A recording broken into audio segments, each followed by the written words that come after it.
This is Stacy Marshall with Printwear Magazine. Matt Vassallo with the RhinestoneWorld.com. Richard Greaves with ScreenMaking.com. Brian Walker with RTP Apparel. This is Peter Walsh with M&R, and you're listening to the Two Regular Guys podcast. Podcast hosted by Terry Combs. Terry Combs. Terry Combs. And Aaron Montgomery. Aaron Montgomery. Aaron Montgomery. Keep on listening. I don't know if these guys are that regular. I love that, Richard. All right. Welcome to the show. It is Friday, January 14th, 2022. I'm Terry Combs. You can find me at terrycombs.com.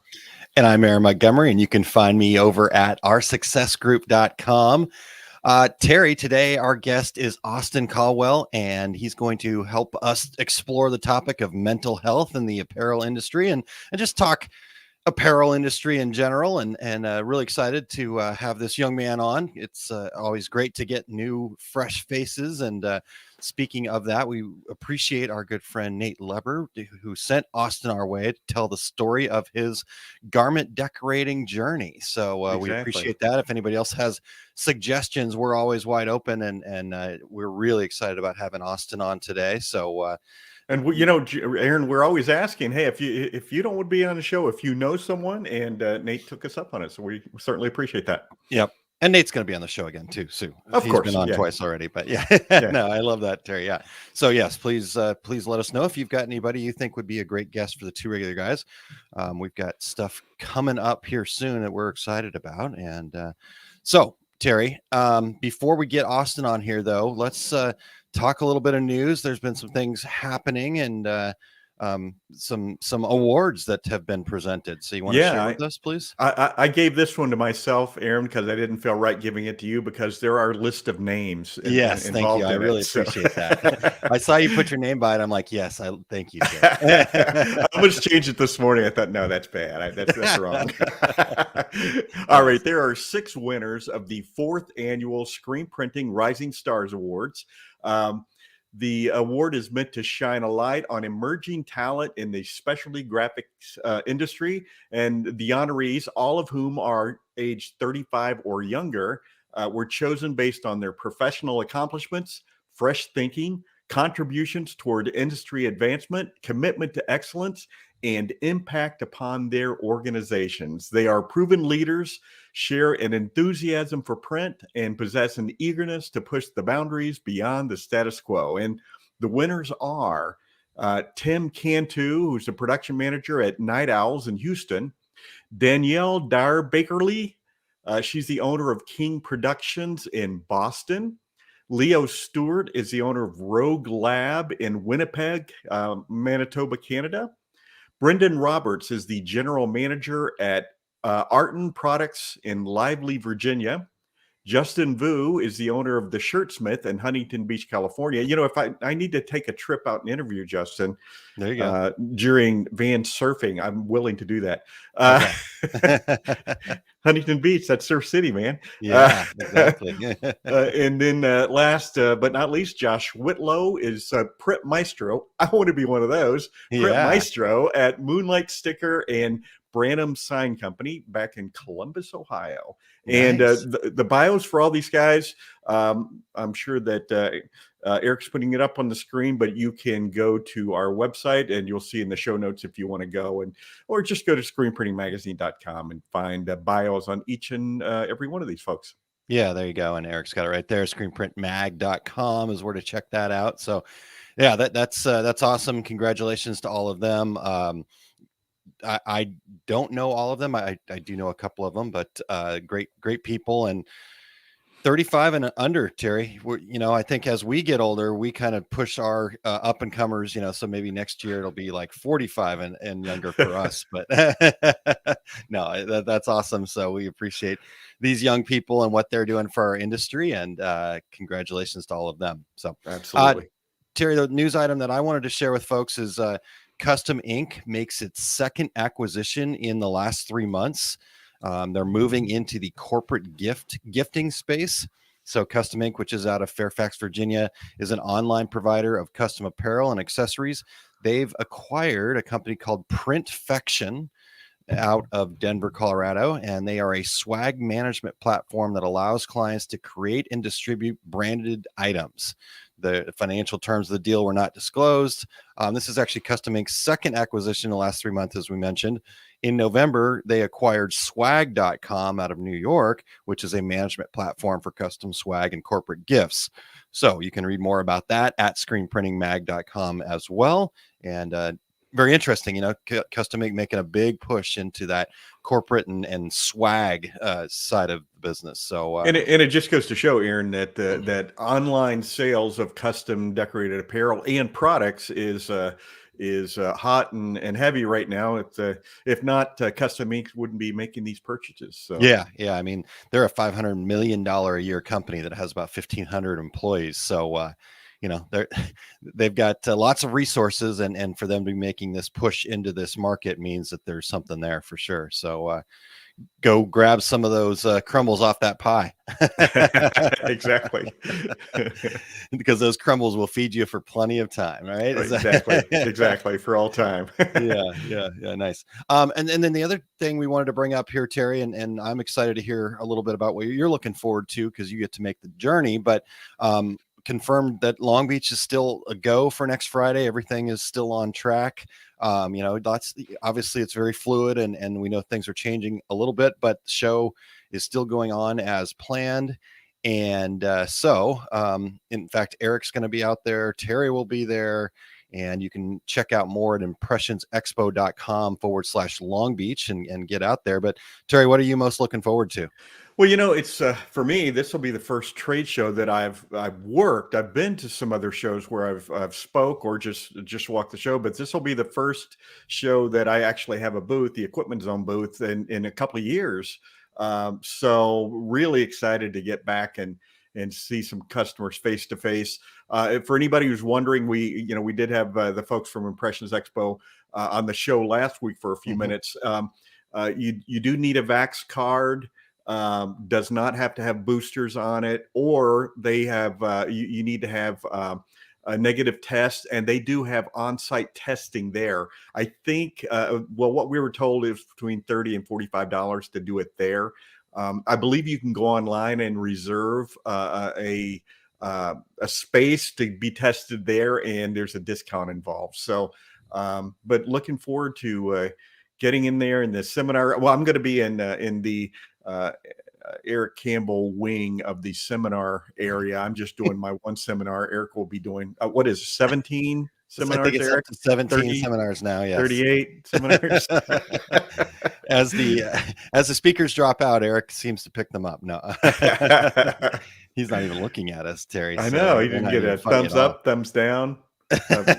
The attempt 5 seminars. Okay, 5 seminars. Or that finger where I'm going to mute your mic. I was going to say 5 seconds until he mutes the mics, I think was more what Eric says it is 5. And then Todd did mention about those COVID tests on site, $39 if you register in advance and $49 at the door. So just giving that a heads up. Speaking of all that, let's talk to some of the regulators here, Terry. We're going back to the top here. We've got Rich checking in with us this morning, and then Kim Johnson. Happy Friday. Great to see you. And Lyndon is coming in from cold Michigan. And we've got Josta joining us from Sweden. Todd and Kim are setting up a dinner at at the Long Beach show. So to get in on that, maybe a decorator's dinner. That would be fun. Or beers, whatever you guys do. Let's see here. Kristen checking. Oh, Lenny. Thank you, Eric. Lenny, good morning. Kristen, Flurry Friday from Minnesota. So a little snow happening there. And Ramona checking in. Tim Allen will be at the show in the Equipment Zone booth, I'm assuming. Indeed. David Gross, good morning, sir. Thanks for tuning in. And Charlie says, see you at the show. So Charlie Tabley will be there. Excellent. You can't have a good show without Charlie, I don't think. I mean, you need to see Charlie. So good morning, Katie. Thanks for joining us. And Nate Lever checking in, Columbus, Ohio, listening live. So it's like those old radio call-in shows, right? So Nate, I'm torn. I think you're originally from Ohio. I I'm a big Chiefs fan, but the Bengals are in the playoffs also, and that young quarterback went to my high school, so I'm a little torn. But I'm going to root for the Bengals right up until the They lose. Chiefs. Oh, Yeah, okay. right until they play the Chiefs. Nice. All right. Well, Kessa checking in from Kyle, Texas. Kim did confirm, yes, we can definitely have a decorator's dinner, drinks. So awesome. All right, cool. So Terry, it's dad joke time. All right. Your turn. I think I've got a good one, man. Yeah, I think you do. Okay. I'm ready. Okay, here it goes. A genie granted me one wish, so I said, I just want to be happy. So now I live in a cottage in the woods with 6 dwarves and work every day in a diamond mine. Yes, it's a very good dad joke. We appreciate that, Terry. Gosh, Eric, yeah, that was great. Eric's just shaking his head. Yep. I'll explain it to you. So, Eric, well, Eric's shaking his head. I think Austin's looking for the exit button. So I didn't know it was going to be like this. Yeah. All right. Hey, before we go any further, Aaron, we want to thank everybody for checking out the Two Regular Guys podcast. We are always looking for new guests, and like Austin. And if you or anybody you know would like to join us, go to calendly.com/2 regular guys, and share your show ideas with us. And we're kind of booked up through March, Aaron, I think. Yeah, somewhere like that. But yeah, we're it's always amazing. We go, oh gosh, we're really booked up, and then the next thing you know, it's like, hey, we need some guests. So, let's just keep it filled up, guys. If you are listening to the podcast version of the show right now, we would appreciate you sharing the Two Regular Guys with your industry friends so they can become regulators too. And we would also appreciate very much a review on wherever you listen to your podcasts: Apple Podcasts, Spotify, iHeartRadio, Stitcher, Amazon Podcasts. We are everywhere, thanks to Aaron. And if you're watching us live right now, please join in with your comments and your questions. Excellent. Yes, please do. And don't let the dad jokes sway your your reviews on the podcast sites. No, because Todd said, wow, worst one of the year. So that's only the second one of the year. So that means I know. Wow. So last week. Yeah. All right. Well, we're looking or actively looking for sponsors for the Two Regular Guys show. So if you'll head over to tworegularguys.com and you'll see the sponsor tab. Sponsorship is where you want to go, tworegularguys.com/sponsorship. And you can check out the details there, see if it's something that you would like to do, and get your company exposed here through the Two Regular Guys program. So we took a little hiatus, and I don't know if the regulators probably know this, but we took a year and allowed all the trade shows to have free ad time on the show. So we didn't have any regular paid sponsors over the past year to try to breathe a little life into the struggling trade show industry, thanks to our good friend COVID. Yeah. It just felt like the right thing to do. And we felt like, hey, we've got a platform here that we can share with what's going on. Again, Terry and I are big proponents of the fact that while we've loved all of the uptick and improvements in the virtual space and everybody kind of continuing to share more information, we know that our industry just has to have that hands-on, that touch and feel kind of events to be able to really thrive. So, we just wanted to make sure that we were getting people excited to get back out there again. And I know people are excited to get back out to a Long Beach show again here next Friday, the 21st. So looking forward to that. All right, Terry. Well, shall we welcome in our guest, Austin, here? Let's do. All right. Well, Austin Caldwell has nearly evaded screen printing cess for over a decade. He's been in more positions in the decorated apparel industry than he can even remember, and that gives him a unique perspective. Recovering print life junkie, now he's gone full-time starving artist and has a very restrained approach to work, life, and business. Welcome into the show, Austin. Thank you so much for being here, sir. Hey, how's it going, guys? Great. Awesome. Yeah. So let's jump right in, Austin. Tell us about your career in screen printing. Yeah. So I got into screen printing in a way that a lot of other people do, which is I was purchasing shirts and thought this is really expensive and people aren't getting back to me very quickly. And so I could do this better myself because it's got to be super easy. And it turns out it wasn't very easy, but it held my interest for some time.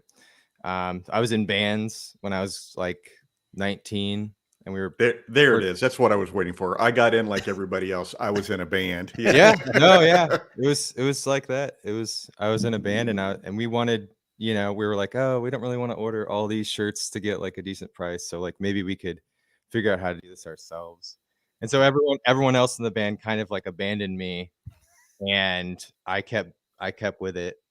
And it led to me getting a job at a pretty big screen printing shop doing, it's like it was like a 3 autos shop, and they were doing like a lot of big accounts, and I was like, man, this is cool, but everyone there kind of hated their job and was like super stressed out, and the bosses were very stressed out all the time and complaining about money. And I was like, man, this place is like super busy. We're like months behind. We're like drowning in blanks. The whole place was just full of blanks, like pallets and pallets and pallets of blanks. And we were like broke. And I was like, oh, okay, this is weird, And so long story short, that job didn't really work out. And I kind of decided to like, oh, I should do this on my own again. Like I should do like a garage shop. Yeah. And just kind of jumping into that was just crazy, just like the details of that. And I guess long story short, I kind of bobbed and weaved around for a little while and worked at a bunch of different shops. I probably worked at like at least some kind of stint helping out at like 20 different shops, something like that. Yeah. Just I have kind of like a habit of just like picking up work at different shops and doing different things. So that's kind of given me like, it's kind of cool to work at that many shops. It's probably not a good like career choice, but it gives you a really interesting perspective on like what the consistencies are. But you also get to pick up like everyone's sort of like won like a little battle here that no one else won. And they have like a unique approach to one aspect. But then you see these consistencies across the board of like everyone's kind of struggling with this part of it. So I long story short, I worked at like a mom and pop shop for a few years after I tried to start my own thing. And that went well, and I helped them kind of build their business up. And I'm kind of proud of what I was able to do there. Cool. And so I kind of took them from like a DTG shop to like a auto shop with like a full on deal and like employees and good accounts and stuff like that. And then I got kind of picked up by like a larger shop after that, to do like sales and design. And that's when things got like really crazy. And I had some like relative level of success for a 25-year-old. I was making like 6 figures when I was like 25 and like flying all over. And it was because of the brewing craze at the time. Craft beer was really big. Nice. And I was in the right place at the right time. And I got like one smaller brewery that happened to be friends with like a very, very large brewery. And so I picked up this really big brewery, and that led to like 6 other really, really big breweries, nice. like national level stuff.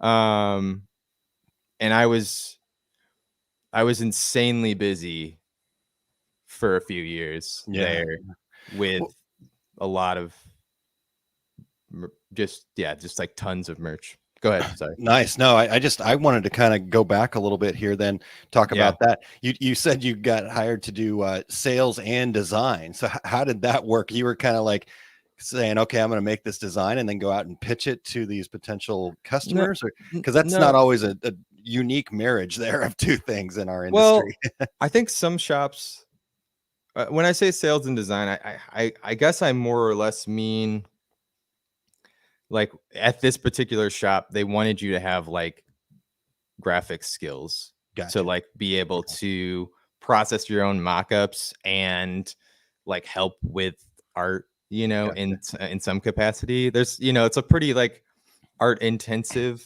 job. Yeah. And yeah. so we didn't have an art department at this shop. Oh, Like everyone did their own design. Now, that being said, 90% of what I was doing was like the customers had a design. Gotcha. I would do a lot of my own color separations. Okay. You So know? you were just kind of doing production artwork in a sense there. Yeah, both we the were mock-ups and kind of stuff. responsible for our own thing. Wow. And I think I took probably too much responsibility because I would do just a lot of my own like advanced separations because I wanted it to turn out nice. And so I would just probably take on like too much just like control over what was happening, which played into my favor because it helped with things. It helped with sales in controlling quality, but it made me very busy. Yeah. So yeah, it definitely made you very busy. But in a way, you were kind of basically running your own shop inside of a shop at that point, it sounds like, you know, because you were taking control over all of those aspects. So you knew that it was going to go well. I wouldn't say that. I wouldn't Okay. discredit like I was definitely only able to have any level of success because we had a good press operators Gotcha. and really dedicated you know, like shop managers and stuff like that. So I would say just poor delegation on my Gotcha. part is all Okay. that really boils down to. Well, you were taking ownership though. That's a good thing in an employee. Yeah, it is. I was I was very passionate about what I was doing at the time and I wanted it to be done well. Awesome. But I think overall I've learned like that delegation is like super huge, you know, Awesome. being able to kind of work as a team. Awesome. So Austin, where are you at right now? So we kind of got the journey there, but where have you kind of landed in this whole journey as of today? So, you know, it's kind of funny asking, you know, and it like interviewing me at all, because it's kind of like asking like a divorced person for marriage advice. It's like it's like, hey, so you've never really done anything of significance and you like have nothing cool or interesting going on. It's like, yeah, but I did almost a bunch of times. Yeah, so like I left that shop where I had like, you know, like a significant accounts list, and I went to go start my own shop, and then I had my second failed attempt at starting my own business. And well, actually, no, I that's selling me short. I actually I'm going to skip some parts because it really is a meandering, crazy nonsense. That's 10 cool. years. Nice. But long story short, I tried to start my own company, kind of failed, but then I just tried again and got it up and running. And so for a year, I started a company called Snappy Press, and it went well. But I honestly, like, I had a dream, like an actual literal dream one night, and kind of woke up with like this revelation of like, I'm not happy and I've not been happy, and I don't think I want to screen print right now. And I sold the business. This was 3 years ago. Okay. And I didn't touch a shirt for 3 years. I went into my family trade and did plumbing for 3 years. Okay. And have for 3 years really just focused on my mental health and like getting my physical health, mental, spiritual, you name it, in order. Because just the whole print grind kind of like took its toll on me, you know? And so that's been like really, really good. It's been the best 3 years of my life. The last 3 years, I've just been plumbing. Okay. Yeah. And is that what you're doing right now today? No, interestingly, you've caught me at a funny impasse. I've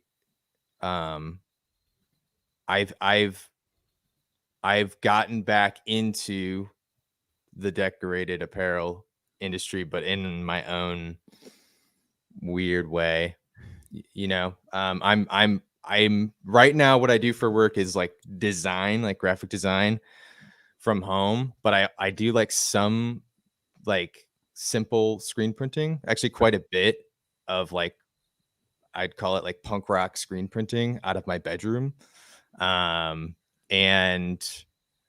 then I subcontract out a lot of work through like ASI or like contract printers or contract embroiderers. So I'm kind of like a suitcase salesman now, Right. working out of my trunk. And this is like the happiest I've been, and probably the most money that I've made per hour since like my mid 20s, when I was making a lot of money. But this is like less stressful. This is like I'm in a good groove right now. This is like 2 months that I've gotten out of construction and back into apparel. And I'm sort of just kind of, You're like really, go ahead. I was just going to say, you're like the Lincoln lawyer. You're the Lincoln screen printer with your suitcase in the back of the Yeah. the Lincoln. And, hey, but you know what? You're in some really good company. When you were saying that, I was in a band. I was just thinking about friends of the show. Brett Bowden from Printed Threads in Fort Worth. He starts his with "I was in a band." Ryan Moore from Ryanette. Yeah. I was in a band. So yeah, it's a pretty good company there. It's a common theme. I think this type of work attracts creatives to begin with, which is a double-edged sword in a sense. Yes, it can be for sure. Well, so when you're talking about your mental health, so it was just a matter of kind of biting off more than you could chew, kind of thing, and just getting overwhelmed. I think so. I've seen this phenomenon happen a few times, and maybe it's just business owners. I have a theory that this type of work can be like uniquely stressful, because of the nature of the work. It seems to me that people that are like really even keeled and just like low blood pressure type people do pretty well in this industry. People that are like unexcitable, don't get stressed out easily when things are on fire. They're just like, oh, whatever, let's go bowling. Like that. Those type people do okay because they're just like, yeah, whatever. But people that are like trying to rein in the chaos and sort of have an expectation of like things like eventually becoming like a well-oiled machine, and they never really do. Those people get really stressed out with like just the constant details and changes. I think just the nature of custom work at a fast pace, it's kind of like painting at gunpoint, like it's like do this super unique job that has its own like problems that are unique to it. And like, but do it like yesterday.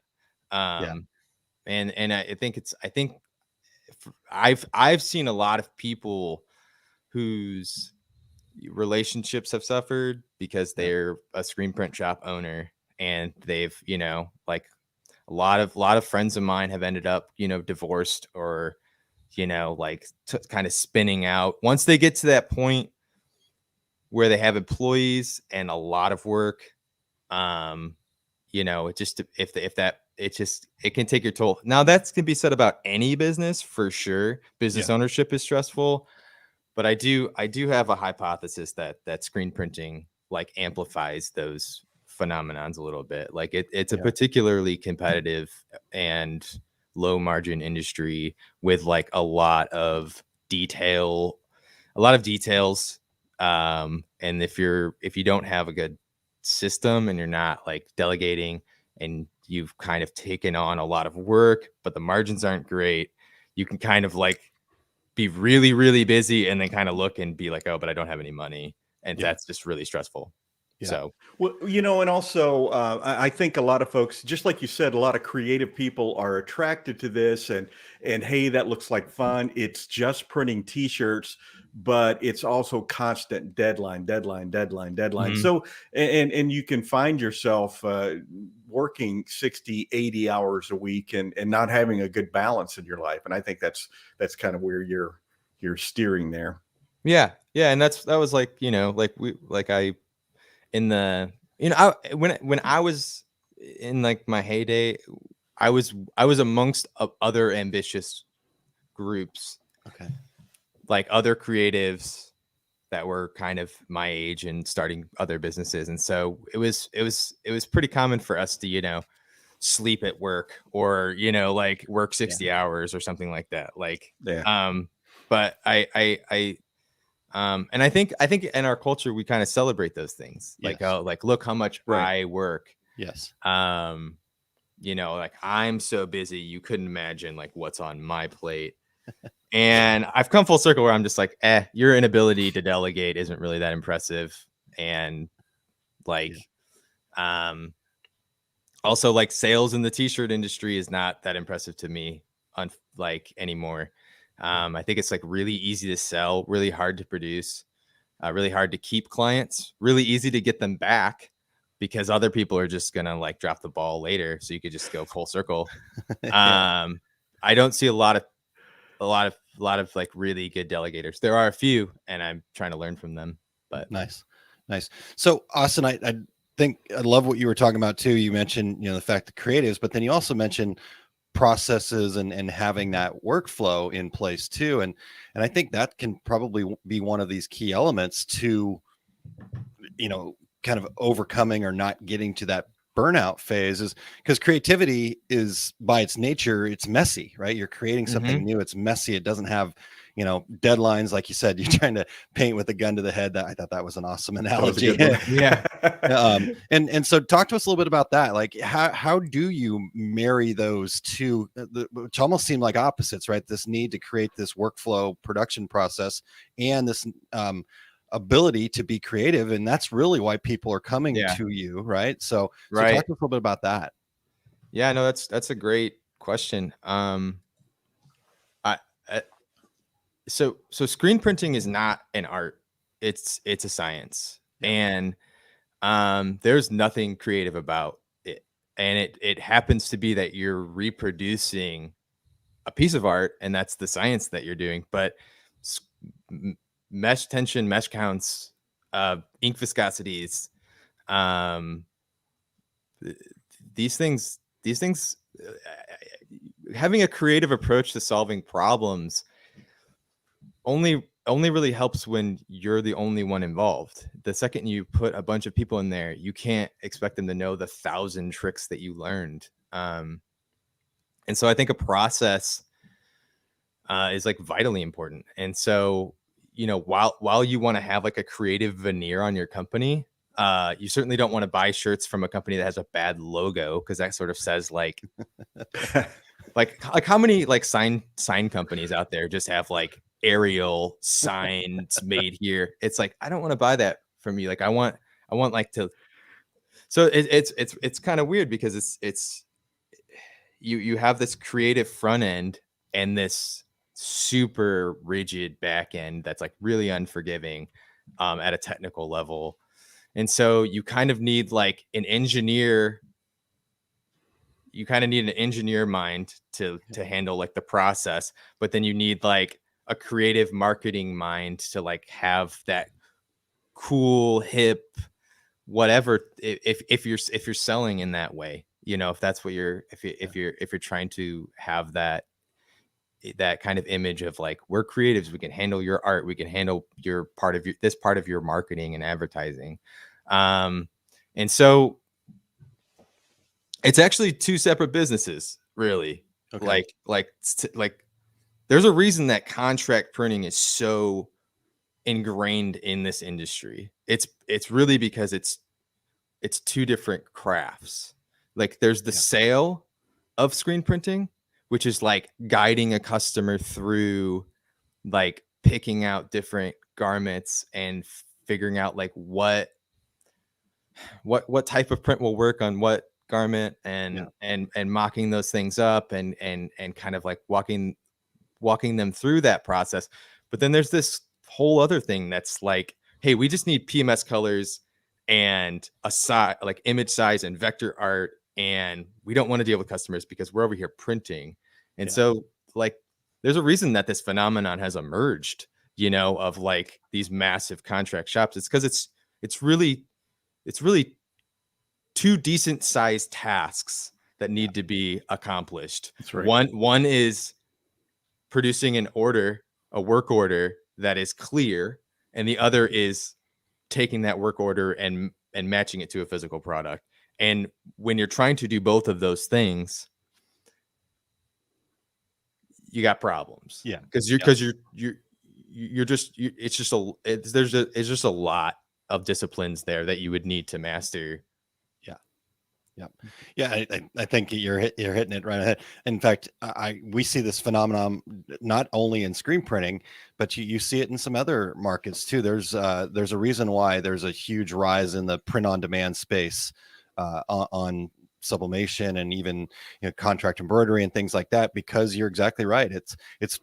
There's two different pieces to this. It's the creative work with the customer, the marketing, getting all that, then refining that down to something that you can pass on to a production side of things. And so companies that are trying to do all of that, they have to master that handoff too. So I think that's really, really important. So, Terry, what other thoughts you've got here for Austin? It's awesome ground.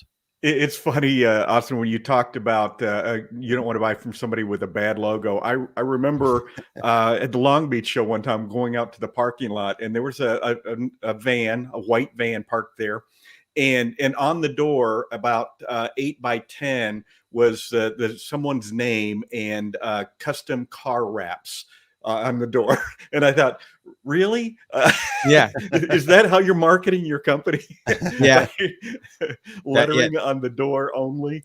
But it's like the painter's house never gets painted. I had someone actually, I kind of like walked in, I was doing some sales and I'm like, yeah, like I sell t-shirts. We print these awesome t-shirts, blah, blah, blah. And I was wearing a blank t-shirt, and he was like, You're gonna sell me screen printing and your shirt's not even printed. And I was like, that's an interesting complaint. You're right. Like I don't typically wear printed garments, which is just, I don't know, my attempt to be ironic. But yeah, he called me out on it, and it was the same sort of thing. It's like, I mean, if you want to sort of it is funny that most screen printing companies don't really have like you should be getting a lot of promotional products from a promotional product company, and it's funny how not so often does that actually happen, that you see like people actually like I said, painter's house never gets painted. I love it. Yeah, totally. There's I mentioned Brett Bowden being in a band down at Printed Threads, and I think Brett gets it, obviously, because he's very successful. You walk into his facility and there's a whole wall of Printed Threads items, playing cards, bottle openers, hats, and anybody that walks in, he goes, hey, take anything you want.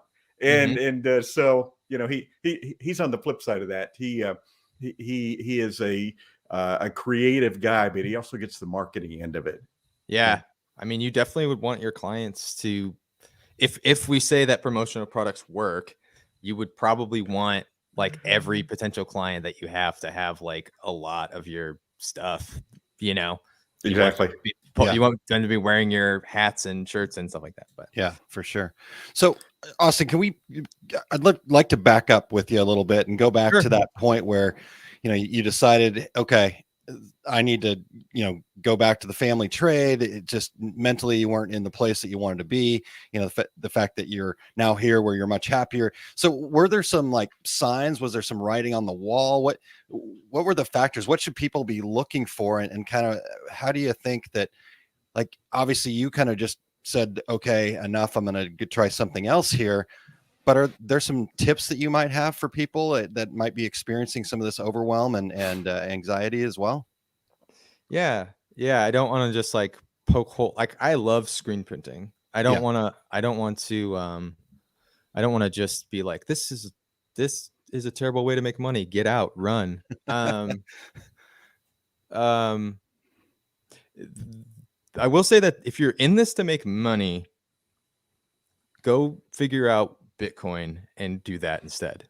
Or whatever, or trade some kind of, get into the money game. If you're in this to make money, most of us, I don't think are. Most of us just we want to do something creative for work, and I think that creates kind of a competitive field, like musicianship or being a comedian. There's like an element of, there's a lot of people that want to do this type of work, because it's a cool job. And so, like, what I will say in terms of like solution would be, you got to find a way to, you got to figure out what your motivation is. For me, it's just to be self-employed right now. And so I've got kind of like, I've made it make sense by like limiting it in some way for what I'm trying to do. So if you want to do this and you want to be I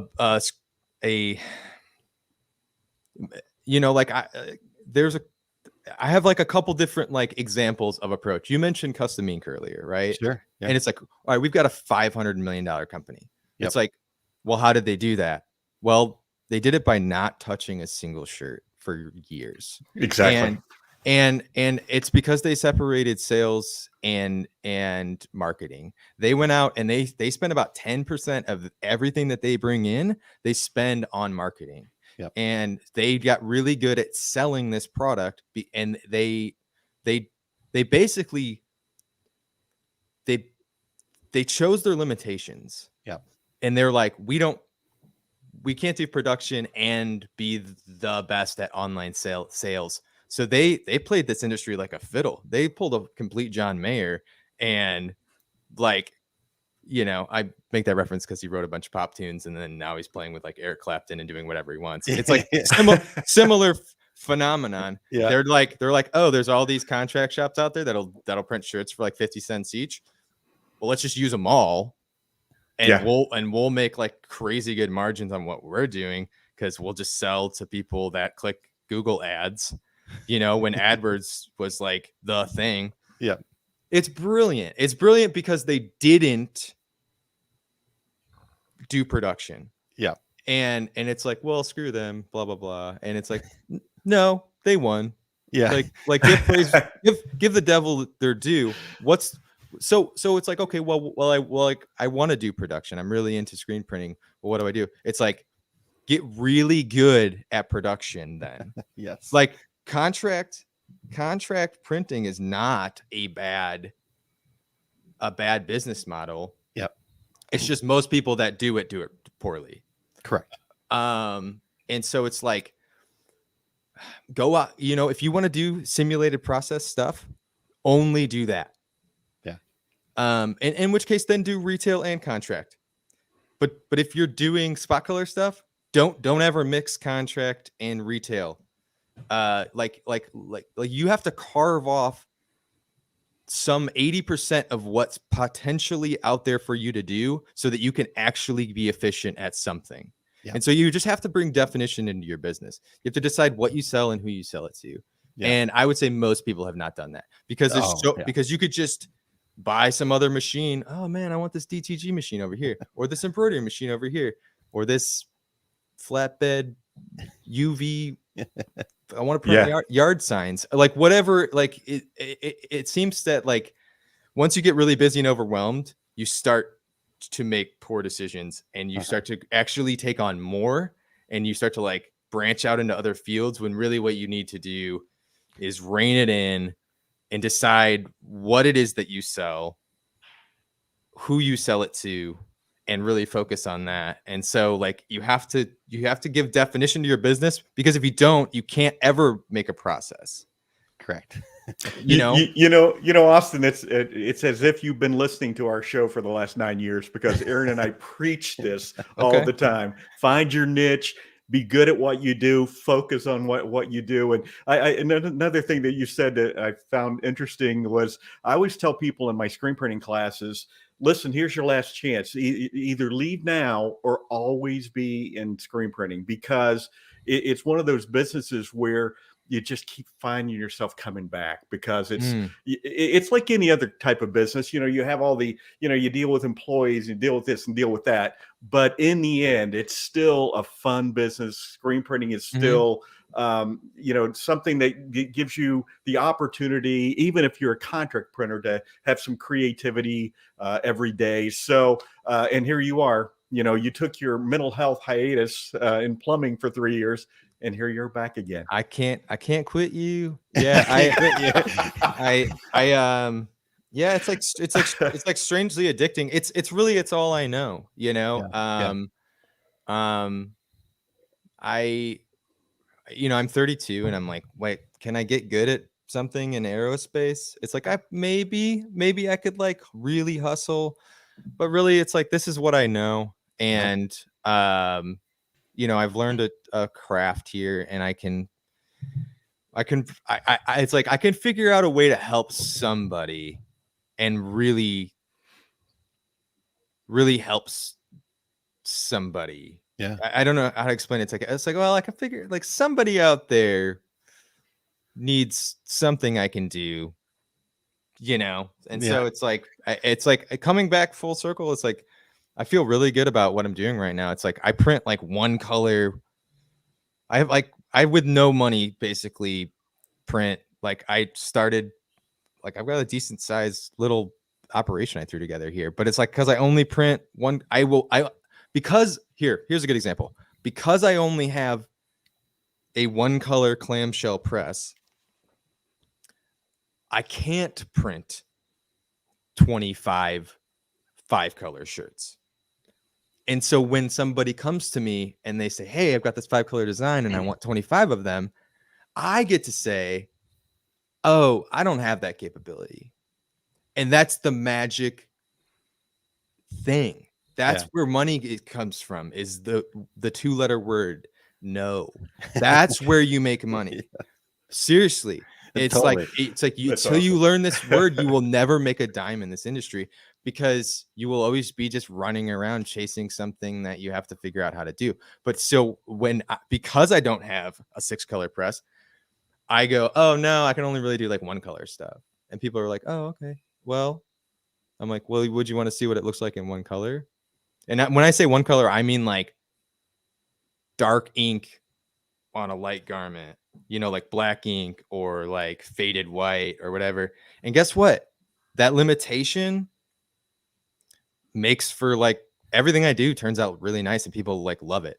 Like it's weird phenomenon where like when you're unlimited, you're like, sure, let's just slap your logo on there. But like, because I have to make it 1 color and I have to make it look good, I'm using like tonal prints and like distressed prints. And I'm like trying to do something creative with their design or their logo to make it look cool with like 1 color with no underbase. And so what that amounts to is like, oh yeah, we wouldn't even have thought of like doing like dark red on light red with this design. And so it ends up where they're like extra happy, and I'm basically printing like black ink every day, all day, and never touching like a flash ever. And so like, it's a dream. Yeah. Because I'm the perfect world. Literally. And here's the thing. 90% of people are open to that.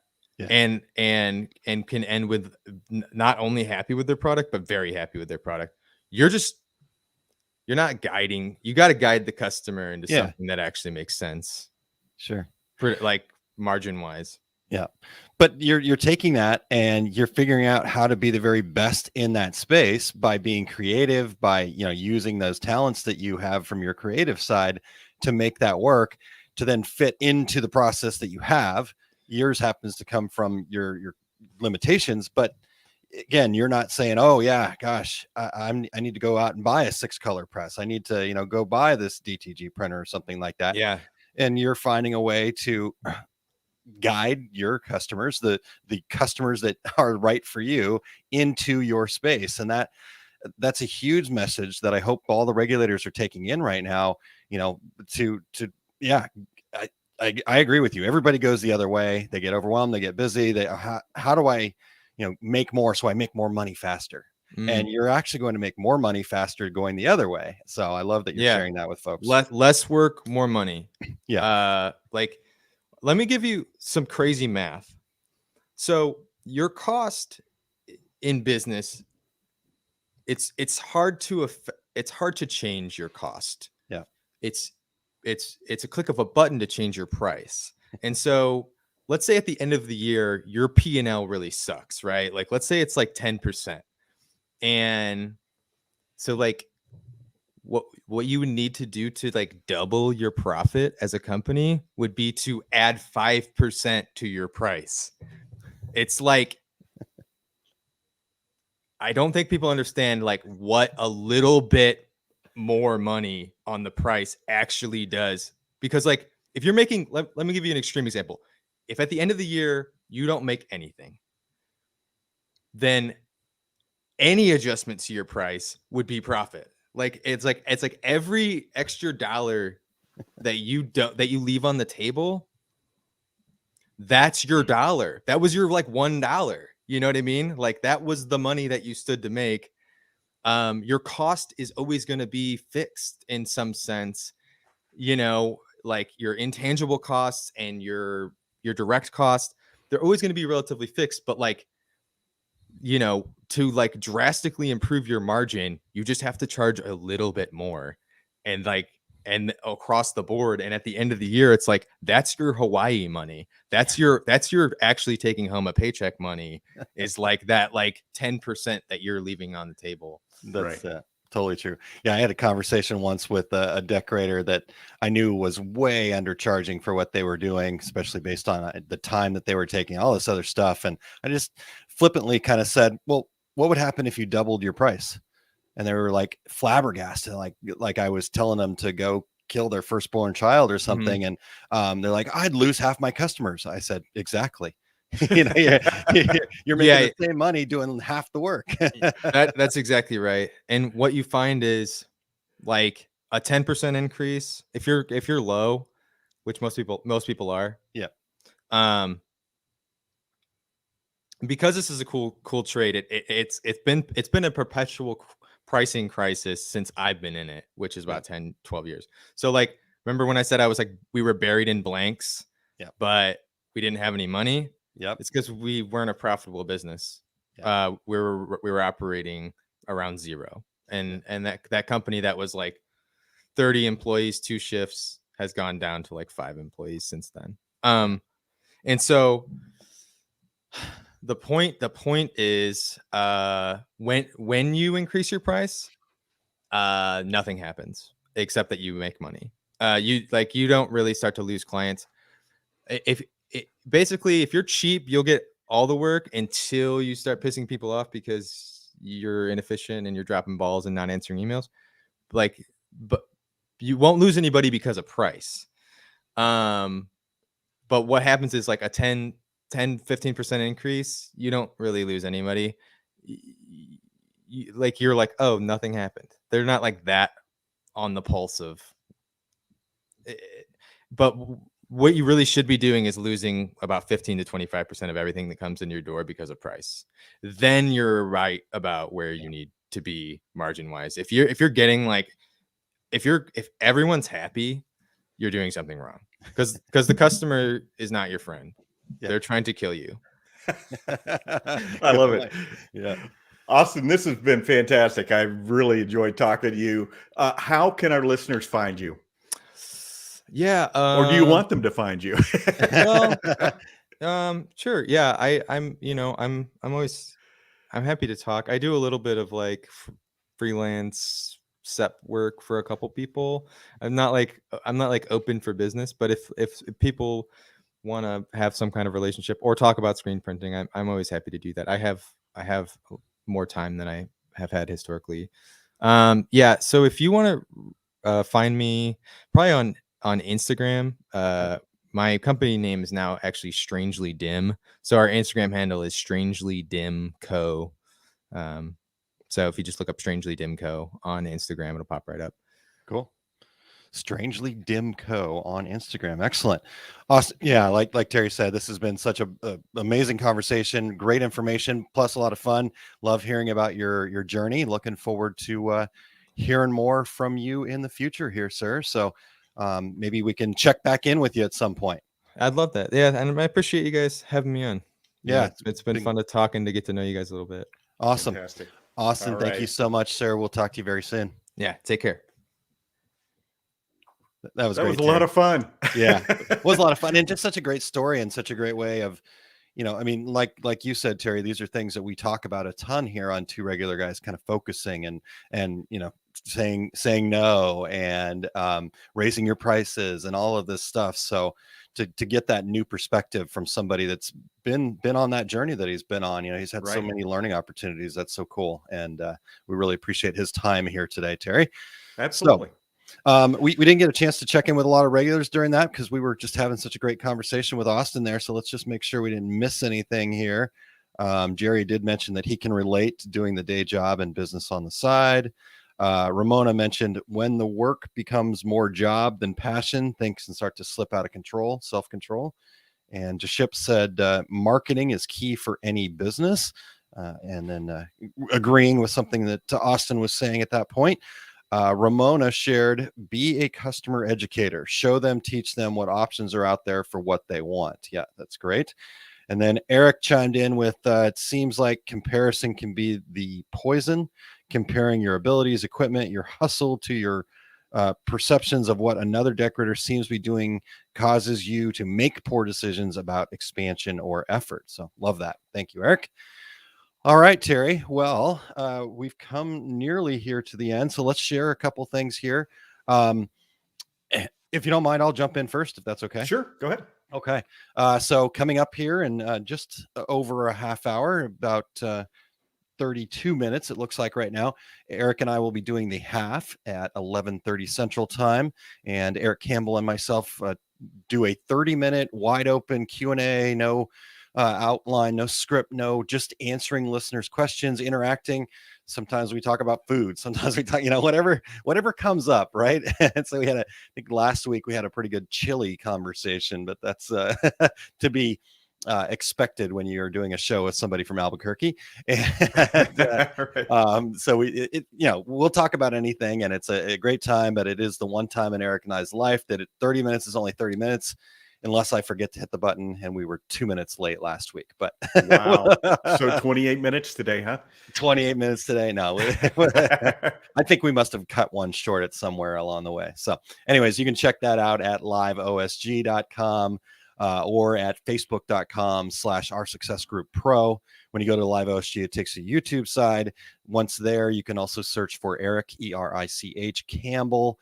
And make sure that you're liking and subscribing to his channel, because you can watch it on both the Our Success Group and Eric Campbell channel, as well as on Facebook over there. You can find Eric there as well. So make sure that you're subscribed, liked, clicked, all of those fun things that we do on the internet these days on all those channels.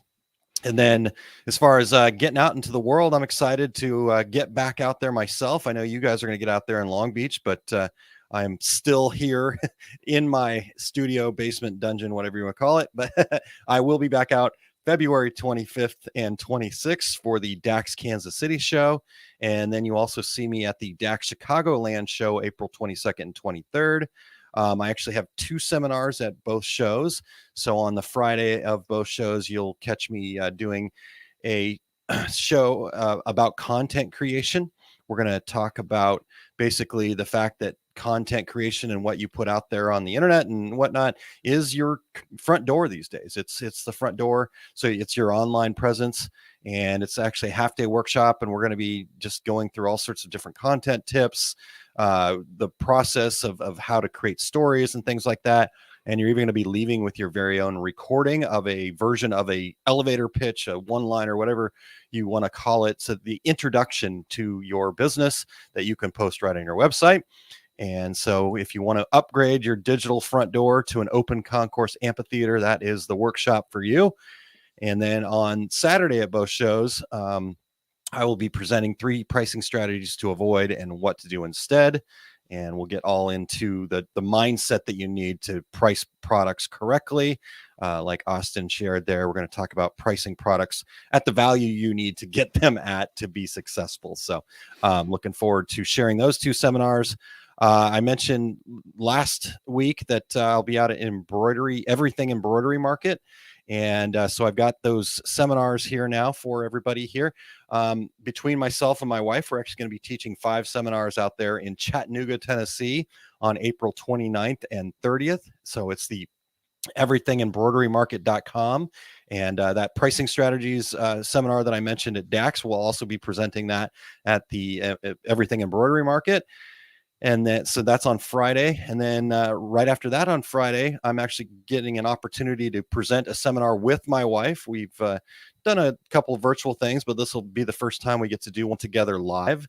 And we're going to talk about the business owner mindset, things like believing it's possible, overcoming fears, and learning to take action. And so that's happening on Friday. And then Kylene is actually also presenting her very own by herself seminar on Friday, April 29th. And this will be her first time presenting live out there. So I'm excited about this. She's got such a wealth of things that she can share and just such a way of presenting it in such a positive and uplifting way that I can't wait for this. So she's going to be talking about what is work-life balance. Is it a myth, a dream, or possibility? And spoiler alert, it's a possibility. Oh, dang it. Sorry.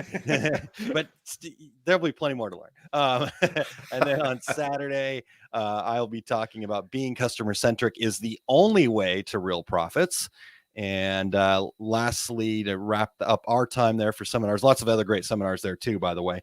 But the keys to successful business planning will be my last seminar of that weekend. So looking forward to seeing everybody out at Everything Embroidery Market there in Chattanooga, Tennessee.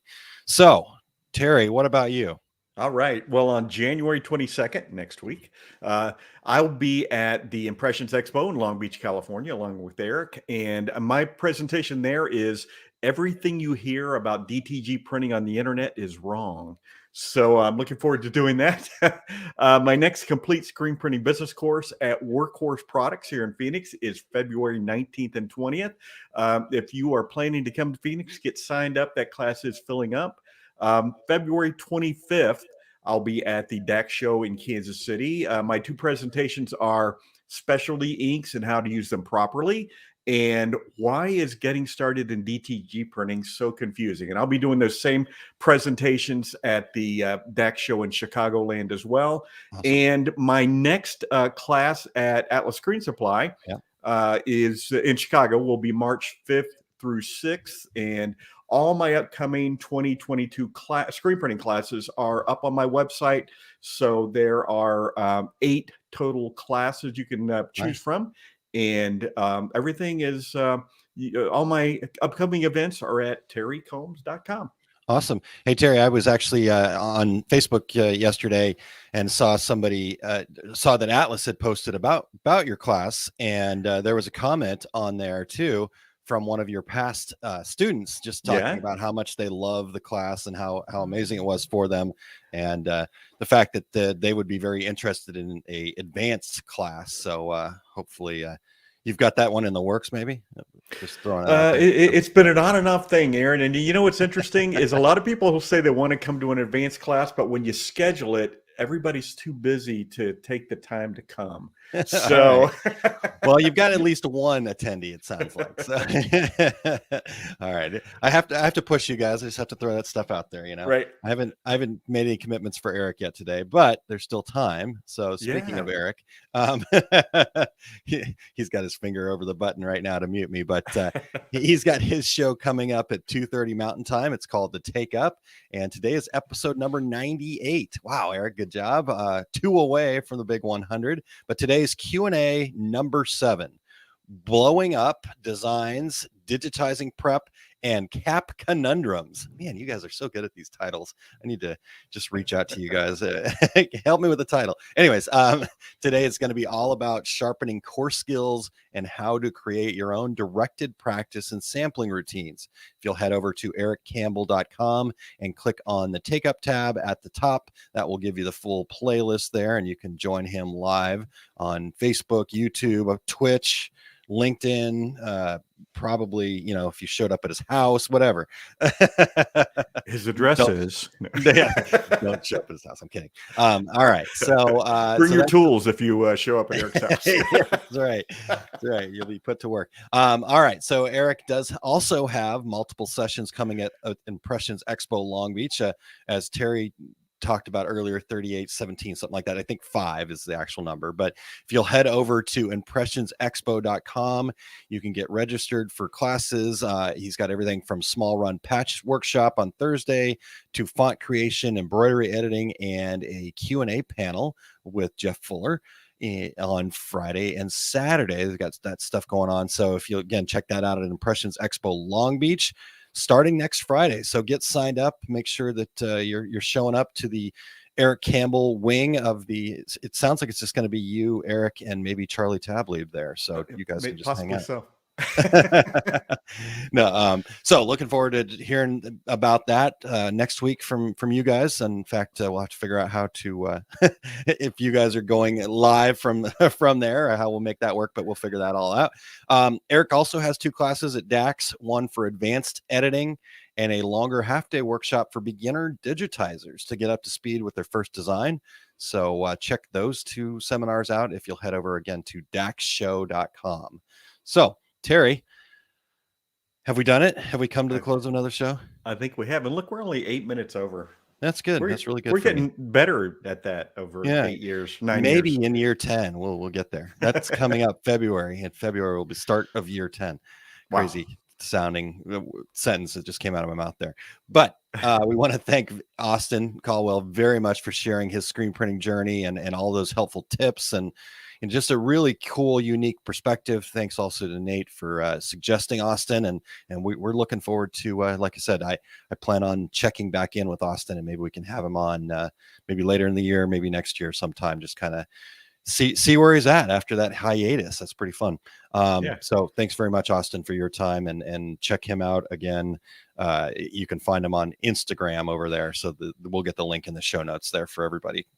All right. We also want to thank our show producer, Eric Campbell, for keeping the mics on and the wheels turning during this show. He gave us the thumbs up.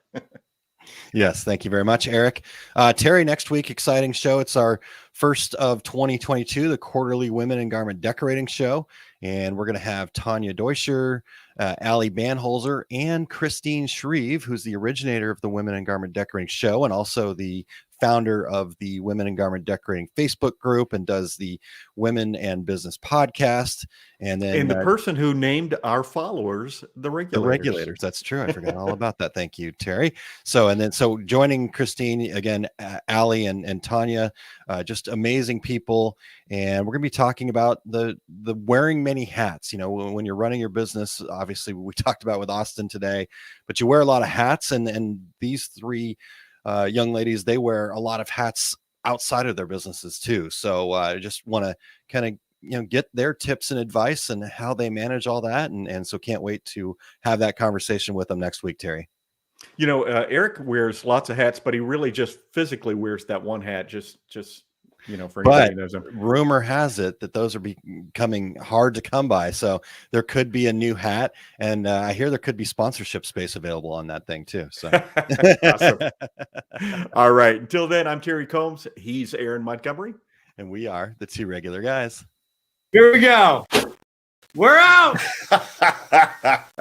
Awesome. Thank you for listening to 2 Regular Guys. Check out our website at 2regularguys.com. That's the number 2, regularguys.com. You can also interact with us over at our Facebook page, facebook.com/2regularguys, or send us a tweet, twitter.com/2regularguys. And we have a YouTube page. You can find all that from our website, 2regularguys.com. Thanks for tuning in, and we look forward to spending some time with you again next week.